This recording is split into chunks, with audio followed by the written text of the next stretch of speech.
Okay, so I'm a little late, but these are April's top picks.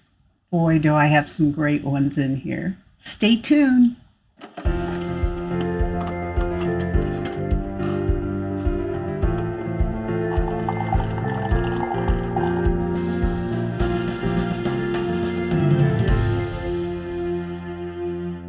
Keep reading. Hi, Terri Gillespie here, and welcome to April's top picks. These are the books I read in April, and they're so great, and I can't wait to tell you about them. So the first book is my lead book, which means that this is the author that I'm going to be interviewing in May. So, and that'll be May 7th.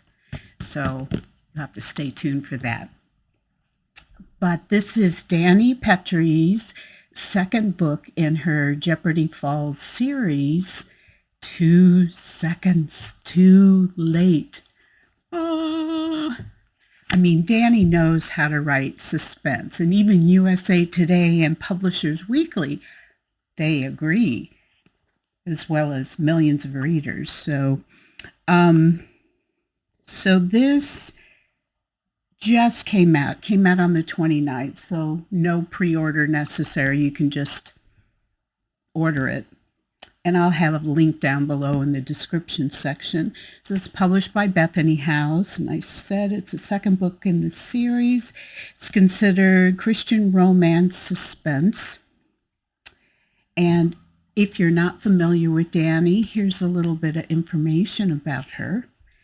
Dani is a best-selling author of the Coastal Guardians, Chesapeake Valor, and Alaskan Courage series. A two-time Christie Award finalist, Dani has won the National Reader's Choice Award, Daphne du Maurier Award, Holt Medallion, and Christian Retailing's Best Award for Suspense.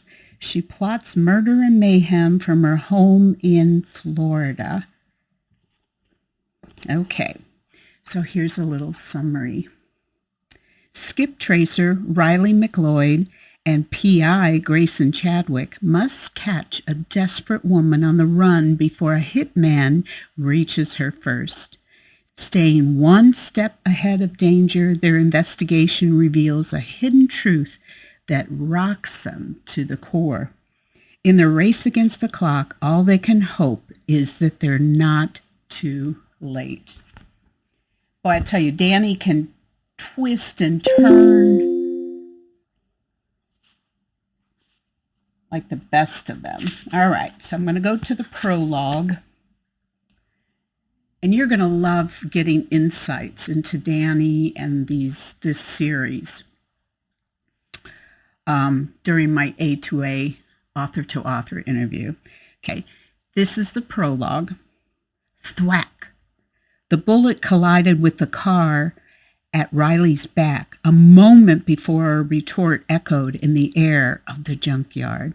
As she ducked beneath the heap of twisted metal that once was a sleek Porsche, a second shot shattered the driver's window. She covered her head, but it was no use. Glass shards rained down, clinging to her hair. A sliver streaked her cheek. Oh. Can we say, ooh? You kind of just have to plan on finding a comfortable place, leaving the lights on, and because you're going to want to finish it in one sitting, however long that takes you. So, okay, next book. Oh, Irene Hannon. Love Irene Hannon. This is the Hope Harbor series. And this is Sunrise Reef. And the nice thing about Irene's series is you don't have to read from the beginning. It's fun when you do, and you get more insights when you do. But her stories are such that each book could be a standalone. But you're going to love it so much, you're going to want to read the others. So Irene, did I say Sunrise Reef? And this is published by Revell. It's considered Christian romance. And here's a little bit about Irene. Irene is the best-selling and award-winning author of more than 65 contemporary romance and romantic suspense novels. In addition to her many other honors, she is a 3-time winner of the prestigious Rita Award from Romance Writers of America. She's also a member of RWA's Elite Hall of Fame and has received a Career Achievement Award from Romantic Times Book Reviews for the entirety of her work. Okay, so here's a little bit about the book. I love the cover, don't you? Okay, after finding home in Hope Harbor, Bren Ryan is missing just one thing in her life: romance. But that's okay. Now, buttoned-up Noah Ward isn't looking for love either when he arrives in town, certainly not with a free-spirited Bren. When the two are pulled together, they learn that sometimes you must look past the surface to find the treasure beneath. Okay. The way that these two meet is hysterical. I mean, it is hysterical. You're going to love it. All right. First paragraph. Okay. Chapter 1. Was something burning? Bren Ryan stopped reading the instructions on the tube of her hair dye in her hand, destined for use later today, and frowned at her reflection in the bathroom mirror. She sniffed. A faint, acrid odor with a hint of fishiness prickled her nose. Is there a fire? You'll find out. Oh my goodness. Now, I really do like Valerie, Fraser, Luesse. This book is going on my short list for books I love in 2025. The Light on Horn Island, and it's published by Revell.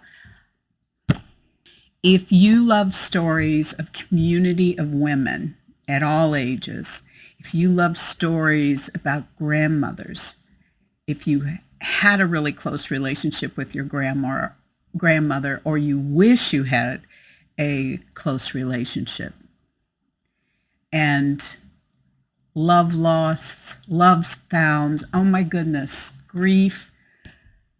I don't know what to say. I think I'm going to, next book she releases, I think I'm going to feature her in my A2A. But this book hit me in my, well, if I go a little lower, my kish-kish, or in my heart. Kish-kish is your gut. But anyway, if you're not familiar with Valerie Fraser Luesse is a best-selling author of Missing Isaac, Almost Home, The Key to Everything, Under the Bayou, Moon, and Letters from My Sister.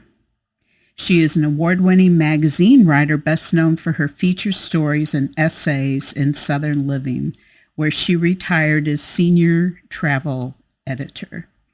A graduate of Auburn University and Baylor University, she lives in Birmingham, Alabama with her husband, Dave. So this is considered Christian contemporary. It is, I don't know how they classify that, because it's actually set, I think, when is it set? In 2002. So, and there's a reason for that. So I guess that's still contemporary because it wouldn't be historical, but matters not. Still an incredible book. So here's a summary. After a life-changing loss, Edie Gardner returns home to her grandmother's tiny hamlet in coastal Mississippi. Alongside her grandmother's tight-knit circle, a mysterious antiques dealer, and a troubled family friend, Edie explores the past to see what she might learn about who she really is and what her future may hold. Okay, so even I'm not from the South. We lived in Georgia for a couple of years. There's definitely a voice for Southern fiction, and I love it. I mean, I absolutely love it. I came to appreciate it even more living in Georgia, but I love it. Just like I love New Jersey and New York. So, Chapter 1, May 2002. Good pimento cheese is a reason to live. It tastes like everything just might turn out fine after all. Somewhere between New Orleans and the Mississippi line, I had stumbled into some. I just want to keep reading. It's so good. All right. And pimento cheese. Sorry, I haven't found any that tastes good, so let me know how to find it. Okay. Roseanna Wright. Ooh. An Honorable Deception, and this is Bethany House. It's a series, the Imposters series, and this is book 3. Now, the publisher sent this to me, and I didn't know it was the 3rd book in a series. So I was a little confused initially, but once I figured out all the characters, it was awesome. Awesome. So you don't have to start at book 1, but I'm definitely going to go back and read book 1. But it is so good. So good. I don't think it has, let's see, her Roseanna. Okay. Go to the media kit if all else fails. Roseanna M. Wright is a best-selling Christie Award-winning author who has long claimed that words are the air she breathes. I believe that. When not writing fiction, she's homeschooling, editing, designing book covers, and pretending her house will clean itself. Roseanna is the author of a slew of historical novels that span several continents and thousands of years. Spies and war and mayhem always seem to find their way into her books to offset her real life, which is blessedly ordinary. Now, I'm going to be interviewing... interview her, Roseanna. Check my handy dandy little calendar. I'll interview her in July, and we're going to focus on her book, The Collector of Burned Books. So I'm excited about that. But let's talk about this one. So this one is in the trying art of balancing investigations and love, a detective must determine his priorities when faced with dangerous circumstances that could threaten everything he holds dear. As the leader of the Imposters, an elite private investigative firm, Lord Yates Fairfax has made an art of concealing his identity. But when his newest client, the beautiful Lady Aletha Bartymore, is shot while leaving their meeting, he throws caution to the wind and rushes to her aid. Though Lady Athea thought she was only looking for her missing former nanny, she has clearly stumbled upon something much more dangerous. Lady Lavinia Hemming suspects her longtime friends hold more secrets than they're willing to admit. And when she stumbles upon the truth that they're the esteemed imposters, she recruits herself into the firm. While she is happy for the distraction of an investigation, Lavinia's own family secrets continue to haunt her. And the one thing bringing laughter back into her life, her friendship with Yates, lands her squarely on the disagreeable side of her best friend, his sister. Tormented by the past she doesn't dare voice aloud, Lady Althea does what she can to help her handsome host, her new friends, and the investigators. But as clues lead them deeper into the dark side of society, Alethea Yates and Lavinia, boy, say that fast, learn anew that the gentry isn't always noble, even as they fight to hold fast to their own honor. I mean, there's just so much here. Let's see here. I mean, it's a nicely written back cover copy, but you can't even begin to capture what's all in there. Okay, let's read the first. So this is historical fiction, Christian fiction. And I said it was published by Bethany House. Okay. 15 August 1910, Fairfax House, London, England. Yates let the barbell clang back into its brackets and pushed up to sitting, his eyes searching for the utilitarian clock on the wall. Sweat dripped from his brow, forcing him to wipe it off before he could make sense of the time. 3 in the afternoon. He had just enough time to bathe and dress before he had to get it to James Church on the other side of the city for his appointment with a potential client.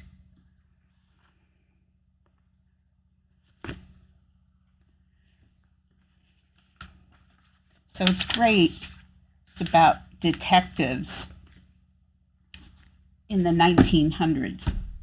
Very cool. Okay, Cloaked in Beauty by Karen Witemeyer. This is a historical romance published by Bethany House, and it's called Cloaked in Beauty, and it's part of the Texas Ever After series, and I think it's the last book in the series as well. I don't know what happened, how I got these, just the final book in the series. I'm not sure why that happened, but in any case, it was really good, and these are much more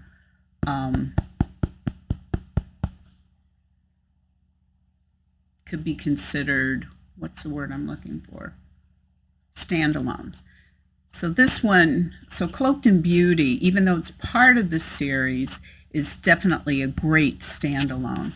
And what's great about this series is it kind of takes a spin on the old fairy tales. So you can see here, it's Little Red Riding Hood, although she's not little, and they say Sleeping Beauty, and I wasn't quite sure I got the connection of that. But in any case, give me a fairy tale-like story with a pet wolf. Amen. Amen. All right, so Karen Witemeyer, let's see here. I don't know why they're not putting the bios on the back cover copy. Okay. So here's a little bit about Karen. Voted #1 readers' favorite Christian historical author of 2023 by Family Fiction magazine, best-selling and Carol and Christie Award-winning author Karen Witemeyer offers warm-hearted historical romance with a flair of humor, feisty heroines, and swoon-worthy Texas heroes. She and her husband make their home in Abilene, Texas, and that's why she likes to write Texas stories set in Texas. Okay, so this is out, and like I said, it's the last book in the series, but don't let that deter you from reading, because it really is a standalone. I didn't know it was part of the series until I read the media kit. All right, trust no one in the shadows of the piney woods. Letty Hood has spent the last 15 years of her life hidden away with her grandmother in the backwoods of East Texas to escape the deadly schemes of an uncle who wants her dead. Now, with her 21st birthday on the horizon, she is forced to accept the escort of a stranger and return to Houston in secret so she can claim a birthright that will make her one of the wealthiest women in Texas if she lives long enough to inherit. All right. Prologue. Houston, Texas, 1881. Nightmares were supposed to stop once little girls woke up, but when 5-year-old Scarlett Radcliffe opened her eyes, things only got worse.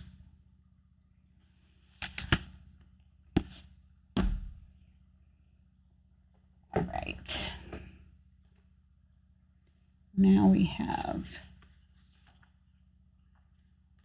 Okay, I always have to have Jaime Jo Wright at least a couple of times a year. This is one of her newest releases, Tempest at ANABEL'S Lighthouse. So Jaime can take scary, and I'll read it, and I'll say, how in the world is she going to figure this out? So it's like an adult version of Scooby-Doo. It is, except she just gets into the psychological, and her writing is just phenomenal. So this came out April 1st, and it's published by Bethany House, and it's considered Christian suspense. The wonderful thing that Jaime does is she will have like a split timeline. There'll be a mystery that happens in the past, and then you have the present, who that mystery impacts the characters in the present. So she's phenomenal. Jaime Jo Wright is the author of 12 novels, including Christie Award and Daphne du Maurier Award winner, The House on Foster Hill, and Carol Award winner, The Reckoning at Gossamer Pond. That was the first book I read of Jaime's. She's also a 4-time Christie Award finalist, as well as the ECPA best-selling author of The Vanishing at Castle Morro, phenomenal, The Lost Boys of Barlow Theater, probably one of my favorites of hers, and 2 Publisher Weekly best-selling novellas. Jaime lives in Wisconsin with her family and fabulous felines. Now, I interviewed Jaime, I guess it was last year, so I'll include the link for that as well. And one of her little kitties actually makes an appearance. It's pretty fun. So here's the summary. In 1874, when Rebecca washes ashore Lake Superior with no memory, she is mistaken for the ghost of a local fisherman's late wife and haunted by a lake determined to keep her memories and steal her life. Centuries later, as Shay seeks clarity for her failing marriage, she reawakens a haunting vengeance that should have been drowned a century before. See what I mean?